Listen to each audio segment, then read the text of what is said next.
देश में धर्म बदला जा सकता है, जात नहीं बदली जा सकती। ये आपत्तिजनक है, एक आदमी इतनी जातें कैसे रह सकता है। एसपी सिंह बघेल, वो बघेल गड़रिया कहते थे, बैकवर्ड में आते थे। पहले सबसे पहला सर्टिफिकेट उसने ठाकुर का लिया, फिर उसके बाद और मौका मिला तो ओबीसी बन गया, ओबीसी के बाद और ओबीसी बन गया, यानी 3-4 बार वो एमपी बन चुका है डिफरेंट ओबीसी के नाम से। और अंत में उसने एक शेड्यूल कास्ट का प्रेसिडेंट ऑफ इंडिया तक को लिखा और वहाँ वाइस प्रेसिडेंट के तक को लिखा। कहा कि प्रेसिडेंट ऑफ इंडिया के बिना अप्रूवल के लिस्ट कोई इंक्लूड नहीं हो सकता, कोई न सम्मिलित किया जा सकता है, न डिलीशन किया जाता है। ये किसी ने गलती से किया है और वो भी इसमें बहुत बड़ा रिश्वत का मामला रहा है, जिसमें कि बैरिस्टर आते हैं आगरा की यूनिवर्सिटी में, तो उनके वजह से इंडायरेक्ट प्रभाव की वजह से वो ये गलत काम, मैं समझता हूँ कि जेल जाना चाहिए ऐसे लोगों को।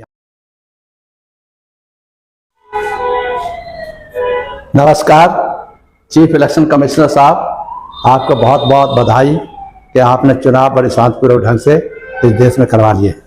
मगर कुछ जगह बहुत गलतियां हुई हैं, उस गलती को सुधारने का आपके पास कोई साधन है या नहीं, मैं नहीं समझ पाता। मैं डॉक्टर चंद्रपाल बोल रहा हूँ, IAS, 36 साल IAS रहा हूँ, तमाम इलेक्शन कराए और खुद भी इलेक्शन पिछले 4 साल से मैं 4 बार से आगरा से कंस्टिट्यूंसी से लड़ा हूँ। हर बार जो है वो एक प्रॉब्लम आती है कि एक है यहाँ पर कैंडिडेट जो एसपी सिंह बघेल, वो बघेल गड़रिया कहते थे, बैकवर्ड में आते थे। पहले सबसे पहला सर्टिफिकेट उसने ठाकुर का लिया, फिर उसके बाद और मौका मिला तो ओबीसी बन गया, ओबीसी के बाद और ओबीसी बन गया, यानी 3-4 बार वो एमपी बन चुका है डिफरेंट ओबीसी के नाम से। मगर अंत में उसने एक शेड्यूल कास्ट का सर्टिफिकेट गड़रिया कहता है कि मैं धनगर हूँ, और धनगर जो है शेड्यूल कास्ट में आते नहीं है, लिस्ट में है नहीं, ये बैकवर्ड ओबीसी वगैरह में आते हैं। तो धांगड़ है जो उसकी बनारस की तरफ, मिर्जापुर की तरफ रहता है, दैट वो कम्युनिटी है, उसके यहाँ से कोई लेना देना नहीं है, मगर हमेशा वो धनगर के नाम से सर्टिफिकेट प्रस्तुत करता है और शेड्यूल कास्ट सर्टिफिकेट ले लेता है।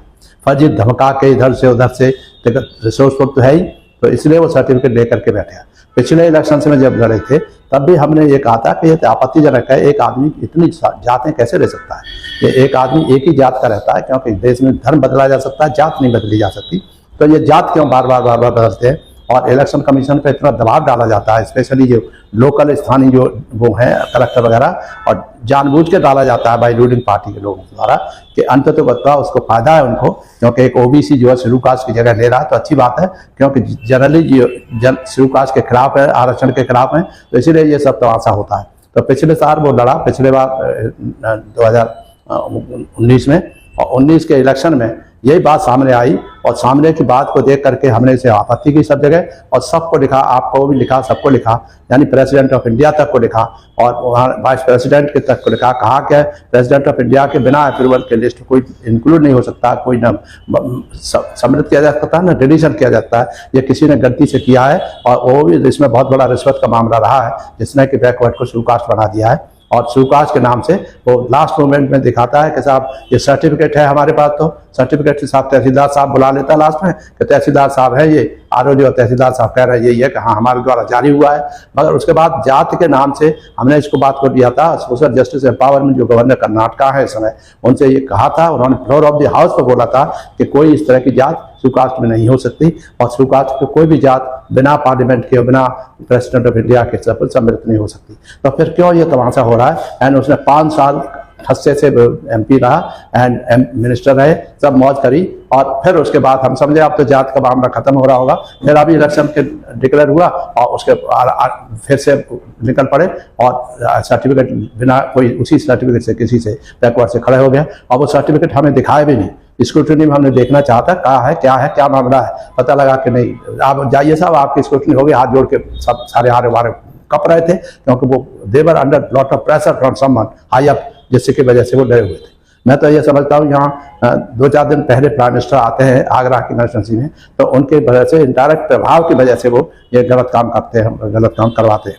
इलेक्शन कमीशन भी कुछ करता नहीं है। मेरी तो आश्चर्य है, इलेक्शन कमीशन की उत्तरदायित्व अगर सही है, फेयर तरीके से इलेक्शन हो और सबको किसी के साथ अन्याय नहीं हो, मगर मैं खुद देख रहे हैं इतना पढ़े लिखे होने के बाद भी, इतना काम करने के बाद भी जीवन में मेरे साथ इतना बड़ा अन्याय इलेक्शन कमीशन के माध्यम से हो रहा है, जिसका मैं सोच भी नहीं सकता कभी सपने में। मेरी भावना थी कि मैं गरीबों के लिए, दलितों के लिए, बैकवर्ड के लिए, विकास के लिए, सभी गरीब लोग को करूँगा। मैंने करा है, तमाम योजना सब मेरी है, प्रिंसिपल एडवाइजर प्लानिंग कमीशन रहा, वहाँ देख लो सारी योजना मेरी बनी हुई है, और इसी तरह से और जैसे MSME के रहा, वहाँ योजना मेरी बनी हुई है, मगर कोई फायदा नहीं। उसका रिजल्ट मुझे 0 मिलता तो बड़ी निराशा हो सकती है। आप अनुमान लगाइए चीफ इलेक्शन कमिश्नर साहब, आप इसमें नहीं घुस सकते, आप इलेक्शन के मालिक हैं, कंडक्ट करने का काम आपका है, कैसे है आप देखिए। ये एसपी सिंह बघेल का फॉरेन फाइल वगैरह हमने आपको उससे भी भेजा है, ट्विटर पे भेजा है, एक्स पे भेजा है, किस किस पे भेजा है आपको शिकायत कि साहब इसको देखिए, मगर कोई सुनाई नहीं दे रहा। बाई एयर भी मैंने इस तरह से वो लाइव में भी कई बार भेजा है कि कहीं कुछ तो सुने, कोई तो देखे क्या मामला है, क्या मामला क्या है। सही है, मैं समझता हूँ कि जेल जाना चाहिए ऐसे लोगों को। ये यहाँ पर हमारे यहाँ इस मामले में दो लेखपाल बुलाए, दो बुलाए एडवोकेट, उसने हमारे एब्सेंस नहीं थी, एब्सेंस नहीं करा है, 2 एडवोकेट बुलाए और तहसीलदार से करवा दिया था, सर्टिफिकेट हमारा सही है, विधि संगत है। यानी विधि संगत क्या होता है मेरी समझ में नहीं आया, दिखाते तो कि क्या है क्या नहीं, दिखाया भी नहीं, और उसका वैलिड वो कर दिया डॉक्यूमेंट के साहब ये तो वैलिड है, ही कैन कंटेस्ट। अब आप इन्वेस्ट करिए कितना बड़ा मेंटल टॉर्चर है और गुस्सा है कि भाई आप ये जात का नहीं हमारे का, फिर भी जाति का सर्टिफिकेट लेकर के धनगर के नाम से, फलाने के नाम से, and he is able to contest election.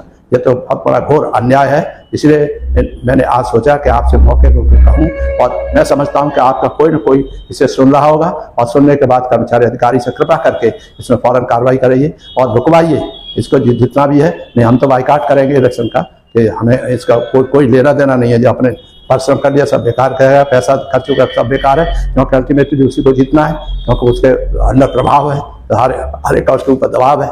तो ये आप कृपा करके देख लीजिए। मैं आपसे रिक्वेस्ट करना चाहूँगा, मैं हाई कोर्ट तो जाऊँगा ही जाऊँगा, और उसमें और पुलिस में भी FIR दर्ज कराऊंगा, जिससे कि जितने भी कॉन्स्पिरेटर्स हैं इससे नीचे से ऊपर तक उन सबको जेल भिजवाऊंगा। ये मेरी गारंटी है। जय भीम, नमस्कार।